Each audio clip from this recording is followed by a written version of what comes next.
La iglesia verdadera se congrega hoy en todas partes del mundo para celebrar esta gran solemnidad, la Inmaculada Concepción de la Santísima Virgen María.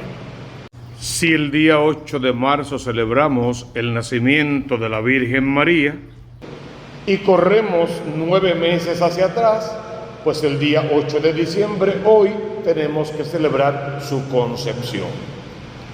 Y su concepción se reviste de un carácter particular por la misión que esta niña tiene, por el llamado que de Dios ha recibido y por el sí que ella le ha dado a Dios. Estamos leyendo la primera lectura del libro del Génesis o el protoevangelio. Y es interesante los puntos que están aquí y no podemos pasar por alto. Después que Adán comió del árbol, o sea, después de que Adán y Eva pecaron contra Dios, después de la caída, el Señor llamó al hombre y le preguntó: ¿dónde estás? Quédate por favor con esa sola pregunta: ¿dónde estás? Porque una de las principales características del pecado es que desubica, te saca del camino, te hace perder, te convierte en un mentiroso y en alguien que tiene que esconderse de Dios. Son algunas de las características del pecado. Por lo tanto, la primera pregunta que Dios te hace a ti y a mí en esta mañana es: ¿dónde estás? ¿Dónde está el Adán, la Eva que vive dentro de ti? ¿Dónde está la María, el Jesús que debería de vivir dentro de ti? Con las acciones que tú has tenido desde que te levantaste hasta hoy, ¿te has parecido más a Adán o te pareces más a Jesús? ¿Eres más como Eva o tienes las virtudes de María? Y durante el día de ayer y la semana entera y el mes, ¿cómo ha sido tu comportamiento? ¿Dónde estás en referencia con tu Dios, con el otro, con el mundo creado y contigo mismo, que eres templo vivo del Espíritu Santo de Dios? Si el pecado desubica, te aparta de Dios, te pone de espaldas a Dios, esta solemnidad debería darnos las herramientas para volver a Dios. En cuanto Dios le hace esa pregunta a Adán: ¿dónde estás?, Adán responde: oí tus pasos en el jardín. Eso se llama conciencia. Me di cuenta de tu presencia, a pesar de que por mi pecado estoy de espaldas ante ti. Y como reconozco mi pecado, me dio miedo. Y el miedo paraliza y me hace cometer error tras error, decir mentira tras mentira para seguirme ocultando, y me va apartando cada vez más de Dios. Una cosa es tener temor reverente para con Dios, que es un don del Espíritu. Otra cosa es tenerle miedo a Dios porque hice una opción preferencial por servirle al enemigo, al agazapado, pequé contra Dios. Y ahora la tercera cosa es que me escondo de Dios. Y me escondo de Dios porque el pecado me deja desnudo, sin herramientas. Señor, tú me sondeas y me conoces cuando me siento y cuando me levanto, de lejos penetras mis pensamientos, dice el salmista, Salmo 138, 139. Oí tu voz en el jardín, me dio miedo, me escondí porque estaba desnudo. ¿Y quién te informó que estás desnudo? Señor, espérate, no fui yo el que pequé. El que pecaste fuiste tú. Tú me pusiste en este paraíso espectacular. Yo no te pedí una compañía. Tú te diste cuenta que yo estaba solo y me diste una mujer. Tú pusiste a la mujer y a la serpiente en el jardín. La culpa es tuya. Cuando miramos muchas de nuestras oraciones y de nuestra forma de orar, al final lo que hacemos es buscar un culpable. Por lo general, el culpable es el otro, el hermano o el enemigo. Pero muchísimas veces solemos culpar a Dios de una o de otra manera. Mientras yo no reconozca mi culpa y mi pecado, como el culpable y el pecador es el otro, pues el que tiene que convertirse es el otro, y no voy en busca de mi conversión.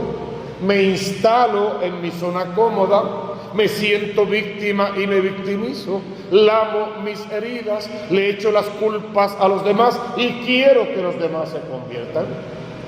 Más lejos de Dios, más lejos del otro y mucho más lejos de la posibilidad de salvarme. Fíjate que cuando Dios va a hablar con la mujer le dice: mujer, ¿qué hiciste? Por lo que hiciste. Y entonces va a repartir su sentencia con la mujer. Mas no maldice a la mujer ni maldice al hombre. Cuando Dios va contra la serpiente, por lo que hiciste será maldita. Y maldice al pecado, no al pecador.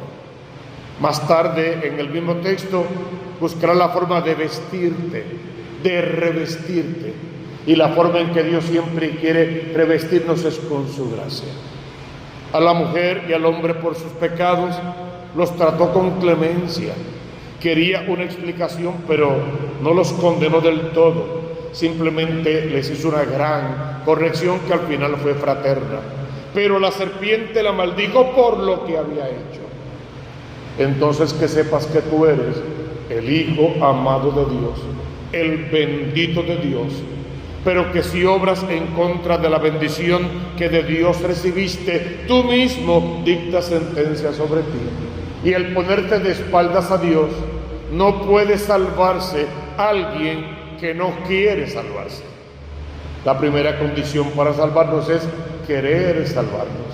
Y para querer salvarnos tenemos que decirle no al pecado, sí a la gracia. Y así muchas otras cosas más de esa primera lectura, porque es importante que esa primera lectura nos haga ver que no tenemos que escondernos de Dios, sino todo lo contrario, volver siempre a la casa de papá. Hoy, por la solemnidad, una segunda lectura de la carta del apóstol San Pablo a los Efesios. Es una oración, es un cántico en honor del Cristo de la gloria. Pero hoy con una frase será suficiente. El centro de esa lectura hoy para ti es que tú estás llamado a ser santo. Esa es tu misión. El Cristo de la gloria es el 3 veces santo y tú estás llamado a participar de esa gloria. Igual a ser irreprochable por el amor. Estás llamado a vivir en santidad. Sean santos como el Padre del cielo es santo. Vamos a ver en el Evangelio algunas contrapartes de esto que hemos visto, o mejor, algunos complementos. En aquel tiempo, el ángel Gabriel fue enviado por Dios a una ciudad de Galilea llamada Nazaret, a una virgen desposada con un hombre llamado José, de la estirpe de David. La virgen se llamaba María. En la primera lectura del Génesis dijimos que el pecado desubica, te pone fuera del camino. Ahora en el Evangelio según San Lucas, capítulo 1, versos 26 al 28, la gracia ubica en tiempo y espacio. Una ciudad, una doncella, el nombre de la doncella. La gracia te da nombre, y tu nombre es el favorecido, el lleno de gracia, el bendito, el Hijo amado de Dios, el que puede ser santo y se es santo viviendo en la presencia de Dios. Entonces definitivamente lo que el pecado hace es desubicarte, y el amor de Dios te ubica en tiempo y espacio y te hace ver quién eres y qué es lo que Dios de ti quiere. El ángel entró en su presencia. Alégrate, llena de gracia, el Señor está contigo. No solamente la ubicó en la ciudad, en el lugar, en la posición en la que estaba y en el nombre que tenía, le da un nuevo nombre, y con ese nombre nuevo toda una nueva misión. la llena de gracia, la favorecida. Y lo que está haciendo el ángel en ese momento es haciendo que María acomode todas sus piezas en torno a la procesión del encuentro personal con aquel que es su Padre y la creó sin pecado, que es su esposo y la preñó de Dios, que es su Hijo y vendrá a habitar en su vientre.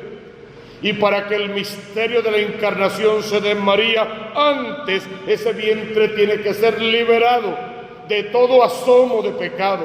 La inmaculada, la sin mancha, la que no conoció pecado, no como un favor personal de Dios para con María, sino por un favor personal de Dios para contigo, para conmigo, que somos pecadores y necesitamos ser redimidos, lavados en la sangre del Cordero. Es que si el vientre de María fuera pecador, el niño que nazca de ese vientre, porque el pecado es hereditario, igualmente heredaría el pecado. Y entonces ya no sería el Emanuel, el Dios con nosotros, ya no sería Dios, porque Dios es igual a nosotros en todo, menos en el pecado. Esa es la razón por la que el Dios del amor preservó el vientre de María desde siempre, de todo asomo de pecado, para que su Hijo, Dios y hombre verdadero, nazca de un vientre humano sin ser tocado por el pecado, la sombra o el asomo del pecado.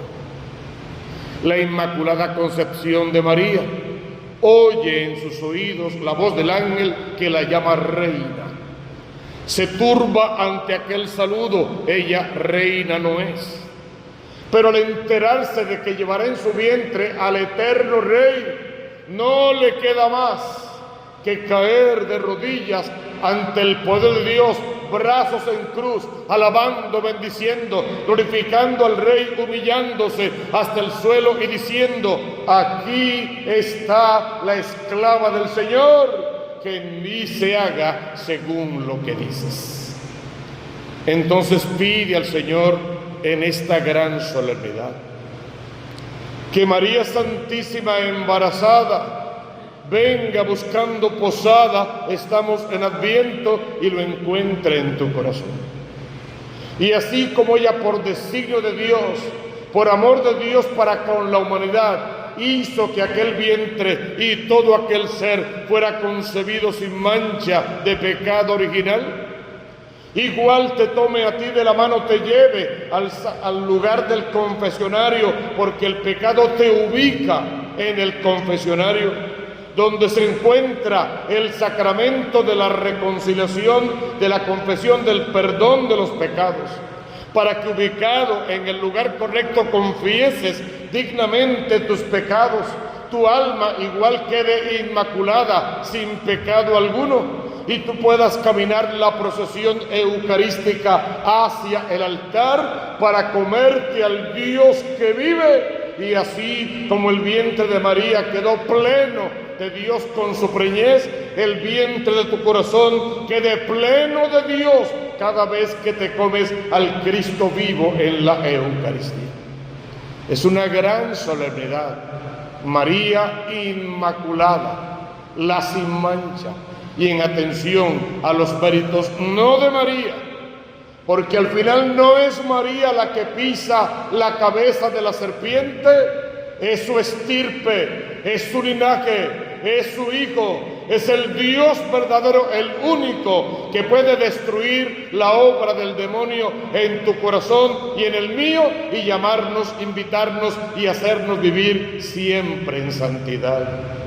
Déjate tocar en la acción del Espíritu Santo de Dios en la gran solemnidad y aprende a pasar por este mundo deseando ser santo y por ende viviendo en santidad, para que todo lo que toques en santo lo troques.